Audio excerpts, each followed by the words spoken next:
5 rules for emotional balance. From antiquity to the Middle Ages, philosophers, prophets, and writers considered the heart to be a superior organ to the brain. They believed that it was responsible for influencing decisions and creating emotions and feelings. It was only with the passing of centuries and many discoveries that the understanding of it changed, and at the dawn of the modern age, the brain finally gained recognition.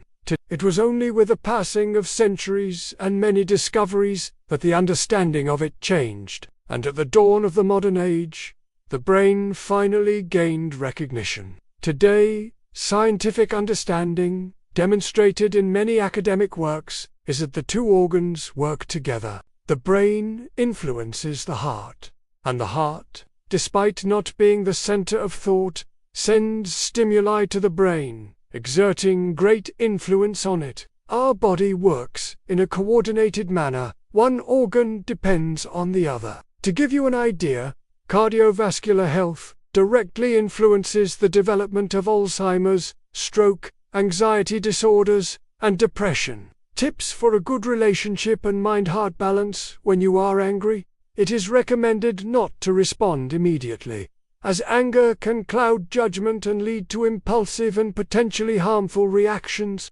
Waiting for anger to pass, taking a deep breath, and trying to understand the cause of the anger can result in a calmer, more thoughtful response, preventing future regrets. Why not respond when you are angry? Impaired judgment. Anger can affect clarity of thought and the ability to assess the situation objectively, leading to exaggerated or unfair responses. Impulsive reactions. Anger can lead to impulsive responses, harsh words, or rash actions that can damage relationships and reputations. Regret. After anger passes, there may be regret for the words or actions said or done during the moment of anger. Ineffective communication. Impulsive responses can lead to ineffective communication and create more conflict. Calmness allows for clearer, more constructive communication. Time for reflection. By waiting for anger to pass, you have the opportunity to reflect on the situation, understand the cause of your anger, and formulate a more appropriate and conscious response. What to do instead of responding immediately. Step back. If possible, step away from the situation for a while to calm down. Take a deep breath. Practice deep breathing techniques to reduce the intensity of your anger. Acknowledge your emotion. Recognize that you are angry and that this is normal. Do not try to suppress the emotion, but try to control it. Seek support. If your anger is intense and persistent, seek help from a mental health professional. By practicing anger management and avoiding responding impulsively, you can protect your relationships, your reputation, and your own mental health. 2. When you are sad, avoid making important decisions. When you are sad, it is advisable to avoid making important decisions, as your emotional state can negatively influence your judgment and lead to hasty choices or regrets. It is best to wait for your mood to stabilize, so that you can assess the situation more clearly and make more rational decisions. Explanation. Sadness, like other intense emotions, can distort your perception of reality. When we are sad, we tend to focus on the negative aspects of the situation, which can lead to impulsive and ill-considered decisions. In addition, sadness can reduce the ability to evaluate the risks and benefits of each option, making it more likely that we will choose paths that are not the most appropriate for the moment. It is important to remember that decision-making is a complex process that involves reason, emotion, and analysis of different perspectives. When one of these elements is compromised by an intense emotional state, the quality of the decision may be impaired. Therefore, if you're going through a moment of sadness, it is recommended to seek emotional support, such as talking to friends, family, or mental health professionals. Wait for your mood to normalize. so that you can analyze the situation more calmly and make more informed decisions. In summary, sadness can distort the perception of reality and lead to impulsive decisions. It is best to wait until your mood stabilizes before making important decisions. Seeking emotional support can help you deal with sadness and facilitate decisions. 3. When you are very happy, don't make promises. When we are very happy, our emotions are running high and we may make rash decisions or promises that we may not be able to keep. When we return to a more stable emotional state, it is best to wait for a moment of greater calm and clarity before committing to something important. Explanation. Emotional state. When we are very happy, our emotions can cloud our judgment. We may feel invincible and optimistic, which can lead us to promise things that, in a more balanced emotional state, we would perceive as impossible or difficult to accomplish. Lack of reflection.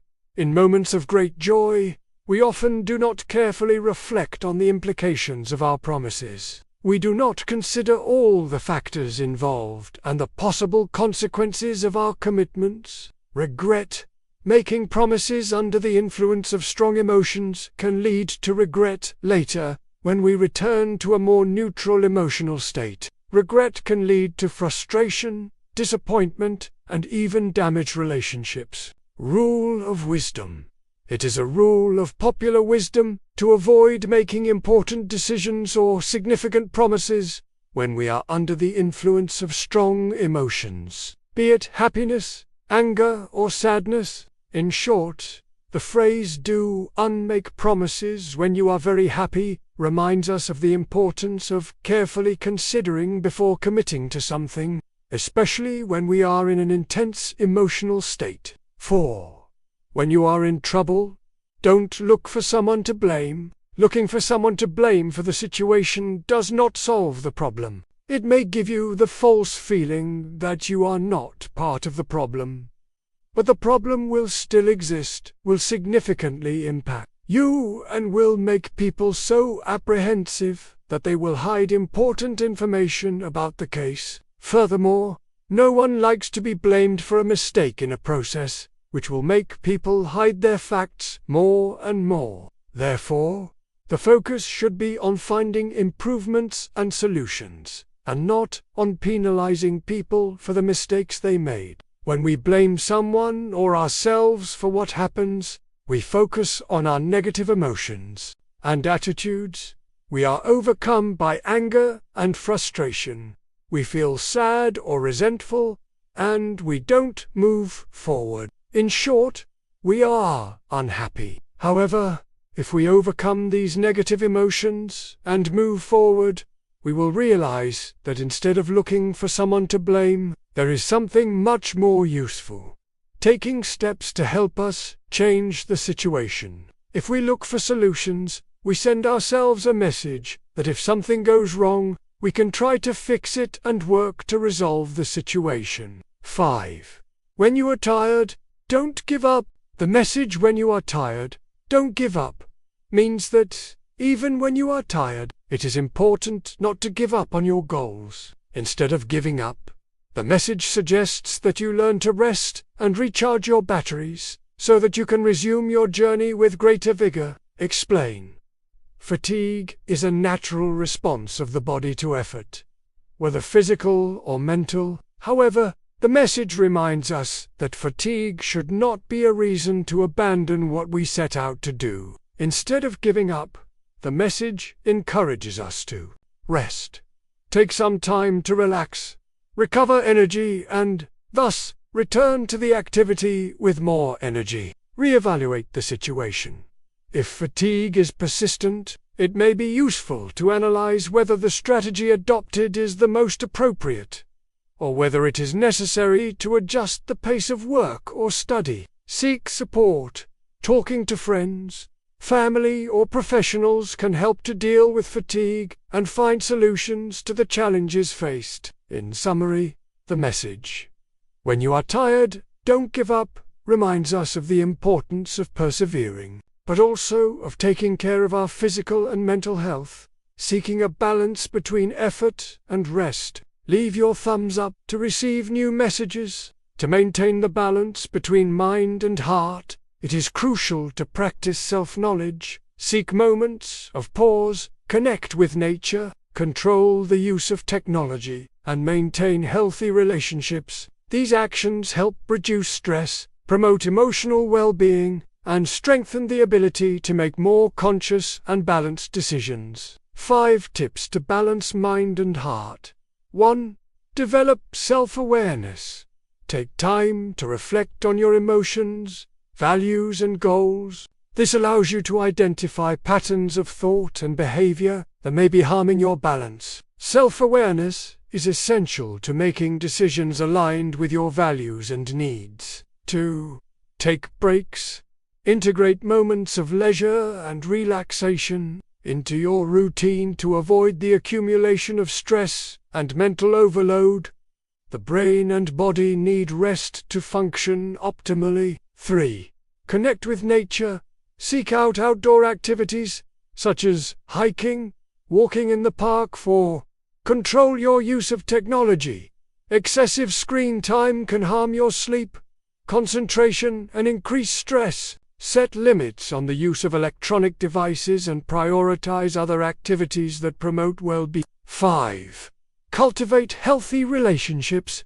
Invest in positive social interactions with people who support you and make you feel good. Emotional support and social connection are important for mental and emotional health. Give us a thumbs up and subscribe to receive new messages.